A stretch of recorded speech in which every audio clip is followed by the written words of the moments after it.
guys, how's it going? I'm back with Mr. Nightmare video for you guys tonight. It is 1:52 in the morning right now, and I'm watching 4 terrifying true night drive horror stories. So honestly, I do love these horror stories. It's just like, I really wish they don't happen to me, because obviously that's just scary shit. I don't even know what to say. It's just like really scary. We're gonna start this now. I know it says this right here, but I'm pretty sure you can still do reactions. It doesn't say like re-uploading this in reactions or as reactions is not allowed. It just says like re-uploading it as if it's yours is not allowed, which obviously makes sense. Like, I'm not gonna just upload this video like, yeah, 4 terrifying true stories. It's like, what the fuck? These are my stories. These are Mr. Nightmare's. Plus the voice is obviously Mr. Nightmare. Everyone knows that now, so it's like you can't really upload. Anyways. 18 minutes 46 seconds, 4 terrifying true night drive horror stories. So again, like, you're on a night drive. I remember I was driving around on New Year's Eve, New Year's Day, technically New Year's Day. So it was January 1st. I was driving a bunch. Like, I was driving to like a different city, a close city nearby with like 2 friends and everything, and it was whack. I'm assuming all these stories are occurring maybe because of your car broke down or something like that, or you were stranded out in the middle of nowhere during a night drive. I have no idea. But we're about to find out right now. Let's go. I really miss when I really miss when Llama Arts would narrate. I really miss when Llama Arts would animate Mr. Nightmare's videos, because that was always gold. Story 1 by Robert Kalinyak. Kalinyak. I was driving home from work one night, taking my usual route home. I got out at midnight, so it was probably 12:15ish at this point. My town is pretty quiet and boring. A lot of woods everywhere, and not a lot of people or houses. I was on this road not far from my house, with a cornfield on one side and a patch of woods on the other. Cornfields are just so sus, and then the woods are even more sus, so it's like, fuck. It was midsummer and like 75 degrees, so I had my convertible top down. I was cruising down the street going like 50, when I heard a loud, blood-curdling woman's scream come from one side of the road, but I couldn't tell which one. I brought the car to a quick halt by slamming on the brakes and listening. There was a woman's cry from the left side, in the woods. She was crying for help. I got out of my car and grabbed the baton from my back seat. I walked towards the woods and called back, "Who's out there?" And the woman immediately called back, "Please help me." I began to run into the woods, swiping all the twigs and bushes out of my way. I yelled out to the woman to keep screaming so I could find her. She'd every 10 seconds or so scream help, and I'd approach in that direction, running, screaming back. But pretty soon, I started to realize no matter how far into the woods I went, the woman's yells didn't seem to get any closer or louder. What? If anything, they were always the same distance, even though I was booking it straight in the direction of the screams. I screamed out, "Tell me where you are," and about 5 seconds later, the woman once again screamed out, "Help." So I feel like this is either a trap. Obviously it is a trap because it's in a horror story. But again, like, say this man, or assuming it was a man, say this man was a good guy. Like, he was literally, he stopped, he went to the middle of the woods in the middle of the night, 12 a.m., you know, trying to help somebody. He has a baton, so he has a weapon, but let's say the girl isn't even in trouble. Let's say it's like a radio transmission thing. Let's say it's like a fake radio or like a doll or something making a bunch of noise, just to lure someone in there, just so some guys can kill you. Like, it's such a fucked up world that, like, when you're a good guy, like, you can easily kind of get killed. Like, it's not okay. It's so fucked up. Like, I stopped in my tracks now. I didn't like this. I started to feel like I was walking into some kind of trap. I turned around and started running back in the direction I came. I ran and ran until I could see the flashing headlights of my car on the side of the road beyond the trees. The whole way back, I still heard the woman's screams, but they were still the same distance no matter how much closer to my car I got, as if she were following me back. what? Was I being stalked? I got in my car and just drove out of there, completely freaked out. I called 911 to report it to the authorities in case they'd want to investigate it. That's good. I wasn't sticking around there though, I was tired. After telling a few friends and family about the strange encounter, I was ready to move on with my life. But a week later, I saw something on the news that made me sick to my stomach. The dead body of a 30-something-year-old woman was found in the woods by a man hiking with his dog. Oddly, there were no signs of foul play. The location that the body was reported to have been found was the same general area where I heard the screams. While that patch of woods is very big, I can't help but feel that would be a huge coincidence. So it's like something. So it's like the girl actually was calling for help, but it's like the screams got further away. So it's like the guy kept going with her, assuming someone killed her, but it said no signs of foul play. So it's like she needed help, but it's like she kept going further away. So it's like, here's the guy, and then it just kept going like this. Like it was the same distance, like never closer. It was always just the same distance, which is kind of weird because it's like that means she was running away, or actually driving away, or driving away, or being driven away. That's terrifying. Just the fact that you literally could have saved someone's life, but you didn't. But obviously, it was a really sus circumstance. So I don't blame you. CRG. Who the fuck is CRG? I was driving from Brooklyn to Vermont to my friend John's cabin to have a weekend of snowboarding. I had two cars at the time of this story, a 2013 BMW 3 Series and a 2006 Ford F-150, which I was driving on this particular night. I had my snowboarding gear in the bed of the truck. I was about 45 minutes from my buddy's cabin at this point. It was late, like 10 p.m. It was pitch black. That's not really that late. I was thinking like 4 a.m., 3 a.m. That's more so close to morning, kind of. Black Yeah. on these roads, and it was snowing. There were like no other cars on the road up there besides me at that hour. I had just gotten my truck back from the mechanic a few weeks ago. I frequently had problems with that truck, and that night was no exception. At perhaps the worst possible time, on the quietest, darkest road, suddenly my engine starts to completely overheat into the red zone. I slow down and pull onto the side, and I wait for it to cool down again. Then I slowly got back on the road, but even at a slow speed the needle went back up to the red, and the engine was overheating again. I had to pull over and turn off the truck. I went under the hood to try and diagnose the problem, but I couldn't in the dark and the snow. I had to call John. On this road, the reception for T-Mobile was non-existent. I couldn't even call for help. In the moment, I felt screwed. I went into the truck to turn it on again, and at least wait in the heat of the truck as it idled. It didn't seem to overheat while idling. I tried one more time to drive, but the same thing happened again. So I had to wait like 10 minutes before I saw a car passing. I had my hazards on, and I opened the door and waved my arms. The passing car stopped. It was some little Toyota. The guy rolled his window down, and I thanked him for stopping and asked if I could use his phone. He asked what happened. I told him my truck was overheating and was undrivable. He then asked me if I'm all alone. I paused for a second and said, "Yeah." He reached for his cell phone and handed it to me. He must have been a local because he had bars. I called my friend John, he picked up, and I asked him what I should do. He told me to call this specific towing company nearby and that he'd come and pick me up. I gave him my exact location, and he said he was gonna head over. After that, I called the towing company he gave me and requested assistance. During both phone calls, the guy in his car watched me the whole time. Well, it makes sense that he watched you because again, the guy in the car that may have stopped may also have thought, is this a trap? That's why he said, are you all alone? Like, is that why you need help? Are you all alone? You know what I mean? That sort of thing. That makes sense. But then it's like at the same time, it's like, yeah, you know what? It would make sense. Like, for example, someone, I remember it was like 9 p.m. on a summer night one time. And someone was like, "Can I use your phone, please?" And I was like, "Okay," but I'm going to hold it. Like, I'm not going to give you my phone. Because she also kind of like, not gross, but like, I don't know, I was just kind of like this. Like, so she could obviously make the call. I dialed the number, she said okay. And like, there was nothing sus about it, right? But then it's like, at the same time, you just never know. Like, if I gave her my phone, she could have booted it. You know, she could have booted the fuck out of there.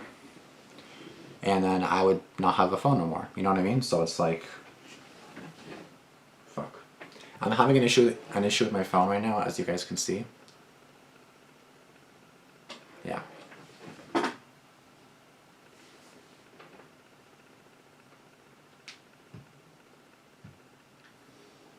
So yeah, sometimes I literally have to like turn off my phone just to let it charge without doing that flashing thing. Anyways,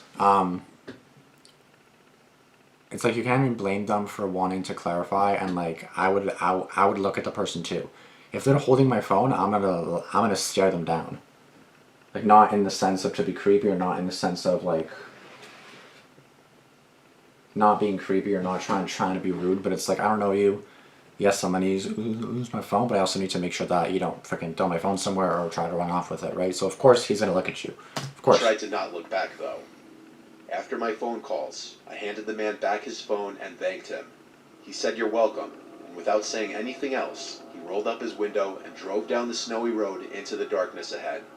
I watched as his taillights disappeared completely as he descended below the top of the hilly road above. So far it seems like a normal guy that helped. So far it seems like all good, all calm, nothing wrong. So I was once again alone. I got back into my idling truck to be in the warmth. I flicked the headlights off for a second just to get an idea of how dark it was out. And when I say I couldn't see an inch outside the windows, I'm not exaggerating. It was pure blackness. I sat in the truck waiting and waiting. I couldn't even do anything that needed an internet connection. I resorted to playing games on my phone for 20 minutes, until there was a bang at my passenger side window. I jumped out of my skin as I looked to the window. I couldn't see much of the person, it was too dark outside, and the headlights didn't really light up the sides of the truck. I heard a man's voice start begging for help. He was yelling at me to open the door, he was freezing. I heard him trying to open the door himself, but it was locked. I shined my flashlight to the window, but it barely helped in seeing who was out there. All I saw was someone in a really big black coat with the hood over his head. I yelled back, "What's wrong?" And the mysterious man outside replied saying he's lost and stranded and needs to get out of the cold. I didn't trust this. I sat there nervously trying to figure out what to ask him to prove he's not someone looking to harm me. I didn't even figure out what to say before he started aggressively trying to still open the locked door, and then started pounding on the glass even harder, still screaming for help. In the heat of the moment, I decided to listen to my gut. I put the truck in drive, and he realized this and started pounding harder on the window to break it. I drove the truck onto the road and brought it up to 30 miles per hour, despite the damage I was surely doing to the overheating engine. But then I saw something that I didn't expect, that made me feel like my heart skipped a beat. As I came over the hill in the road, I noticed the reflection of taillights approaching me on the side of the road. As I passed the parked car, I realized it was that same Toyota from earlier, the one that the man was driving. I slowed down and lowered the window to see if the man was in the car, but I didn't see anything. It seemed like the car was empty. I looked out the window for a second behind the car, and my taillights lit up footprints in the snow, meaning that man who was banging on my window was him, and he was trying to trick me into opening the door to do who knows what. I kept driving my truck, knowing full well I was fucking up the engine, but I didn't care at that point. I pulled over a few minutes later when I saw headlights approaching on the other side, and I wanted to cheer in excitement when I realized it was the tow truck. oh, I flashed my lights and he pulled to the side. As the driver came out, I told him about what just happened. He joked that he got there at the right time.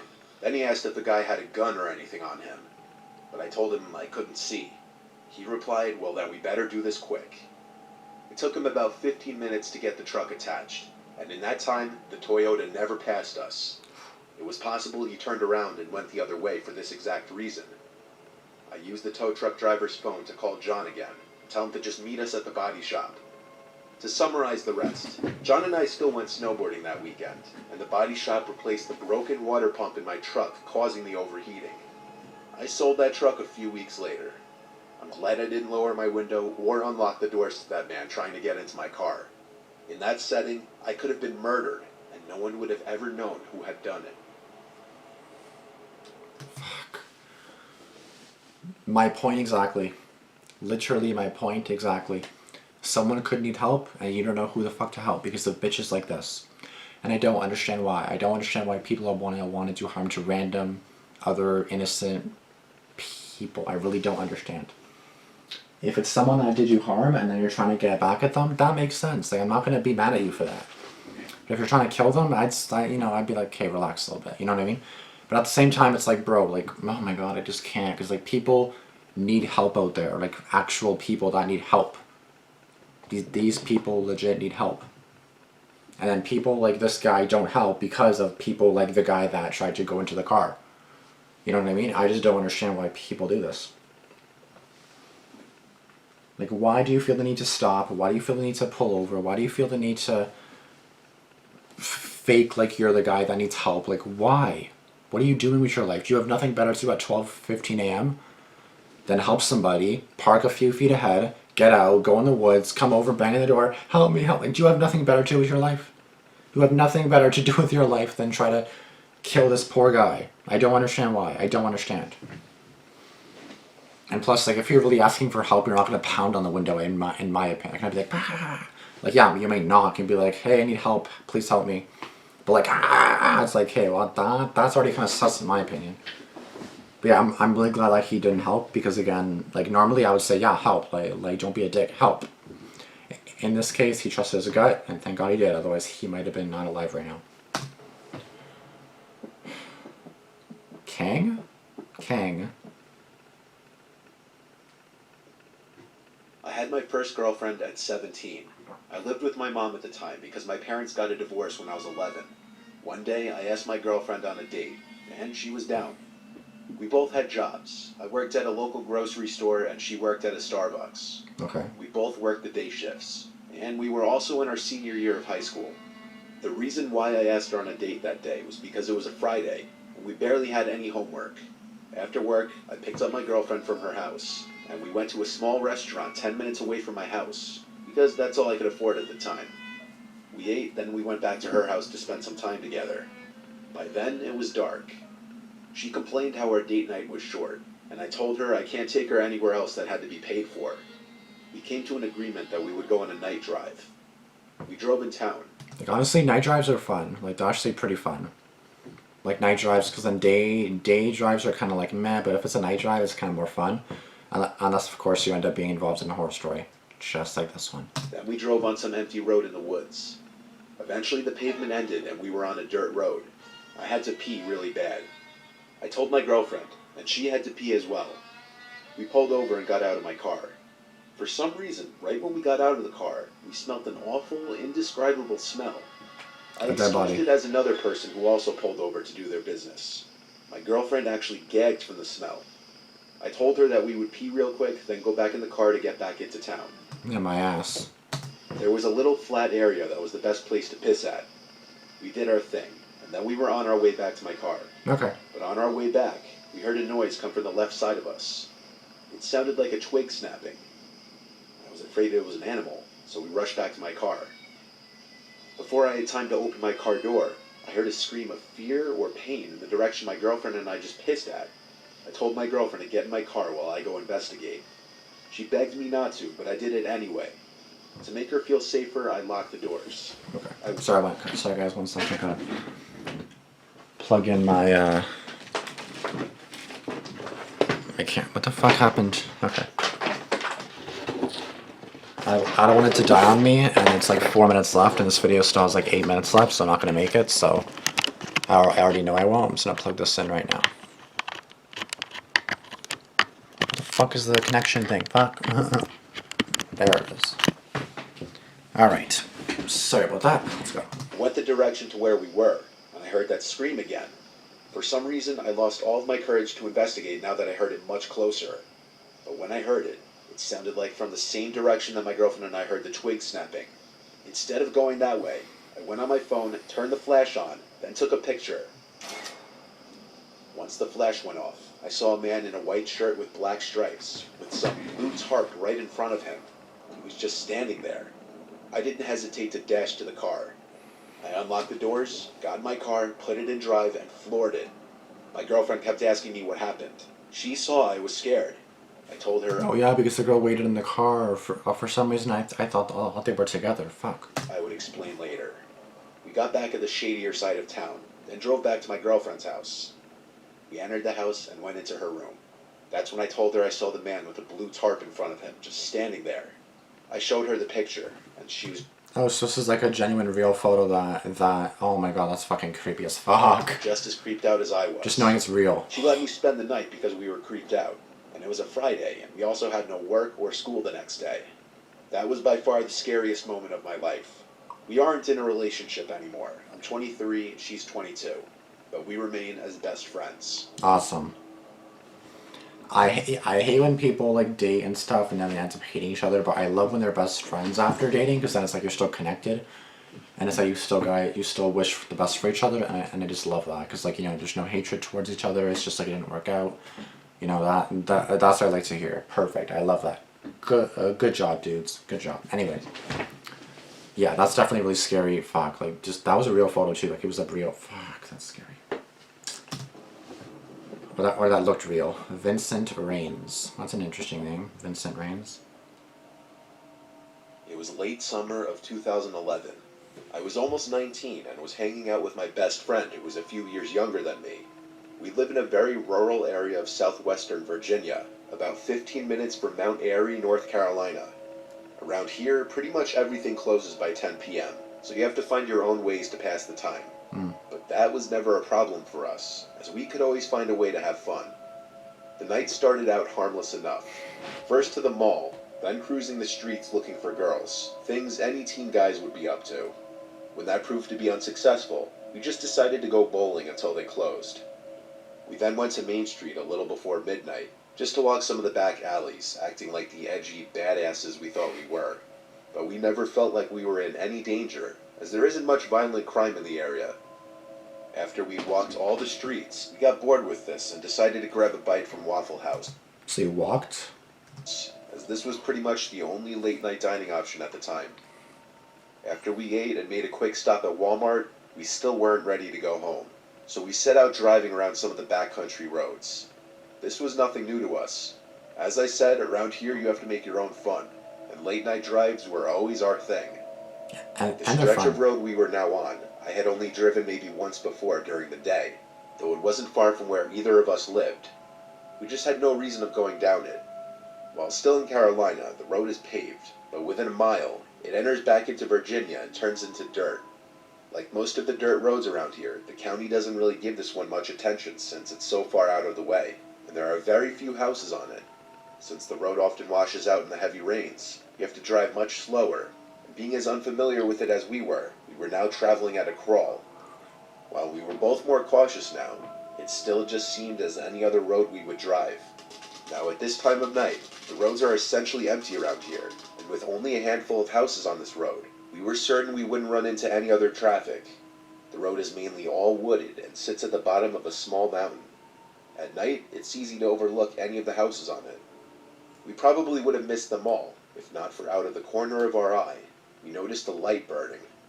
We both looked and noticed a man standing under his porch light. We couldn't make out any features of the man, but we could tell he was watching us, standing completely motionless, with the exception of his head following us.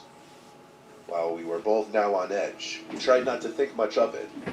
We figured it was just someone stepping out for a cigarette, but it's just his demeanor that was so uncomforting to us. While nothing came from that man watching us, this was only the beginning. We gradually picked up our speed as we were becoming a little more unnerved the more we talked about it. Within just a few minutes, though, we came to the end of the road, and we were back on the hardtop, a road that I was much more familiar with, and that I drove about once a week. We turned right, and we were feeling much better as we could pick up our speed and leave the thoughts of that man behind us. We enjoyed the sights from this road, as it travels atop a small mountain ridge, offering beautiful views of the town below. After a couple miles, we had reached the end of this road and made another right to make our way back to my house. This road is a little more wooded than the one we had just turned from, but I was even more familiar with this road, as I drove or ridden it literally thousands of times before. Okay. As we're making our way back toward the main highway, we saw something up ahead in the distant reaches of my headlights. Deer are horrendous around here, so we figured that's all it was and slowed down. We began to notice it was much whiter than the brown fur of a deer, but we're both used to seeing the occasional albino, so still assumed that's all it was. As we got closer, we noticed it was no animal at all. It was definitely a human, but hunched over with their back to us. They were walking in the left lane against traffic, as one is supposed to. I looked back at my friend as he asked, "What the hell are they doing walking at this time of night?" I looked back towards the person and could finally make out the shape of an older-looking woman with long, scraggly gray hair, wearing a white t-shirt and white pants. She still had her back turned to us until we were about 50 feet away from her. That's when she turned to us, and we got the first look at her face. I don't want to say she was on meth or other drugs, but that's the look she gave off. Deep eye sockets with heavy dark bags under them, greasy hair, and very aged skin. I'm not sure how old she actually was, but if I had to guess, I'd say mid-40s to late 50s. But that wasn't the worst of it. She put her hands in the air and started waving them frantically and running towards us. When she did, we could see what looked like dried blood all over the front of her shirt and pants, as well as what looked like a big knife in one of her hands. We weren't sure what she wanted, but that desire to be edgy badasses was instantly erased. We floored it and didn't let off until we reached the highway. We were so terrified of the entire ordeal that what would have usually been a 5-minute quick drive to my house became a 35-minute detour, just on the absurd thought that she could somehow follow us there. In small communities like this, you know pretty much everyone, but neither of us had ever seen this woman before, nor did we ever again. We kept a watch on local news for any stories about a bloody woman being picked up, but never heard a thing. I can't even begin to come up with an explanation why she would be walking the backcountry roads at almost 4 in the morning, in her shape and condition, with blood on her clothes and a knife in her hand, with all the risks of human or animal altercation she faced. Fast forward to present day. I now live with my wife on that peaceful road on the mountain ridge, between the two roads of the incident. I take the latter one on an almost daily basis, and still have seen no sign of that strange woman since. Just earlier this year, there was seen no sign of that strange woman since. Is that a human? Just earlier this year, there was a huge drug and cockfighting ring busted down the road of the watching man. I don't know if it was the same house, or if these people were even living in the area back then. But after all this happened, I've often wondered if that was the same house. Maybe that guy was keeping guard on the place. As for the woman, I just hope I never run into her again.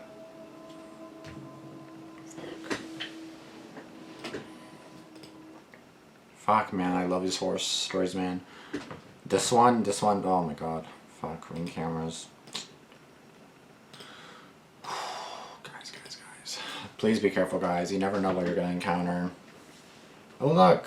My YouTube video. Oh, no, I already ended the recording. But yeah, my YouTube video is basically like right here. It's being suggested basically to me. I still gotta watch this Airbnb video. To be honest, I don't even know what an Airbnb is. Airbnb, or what is Airbnb? Isn't it just like a mini hotel or something?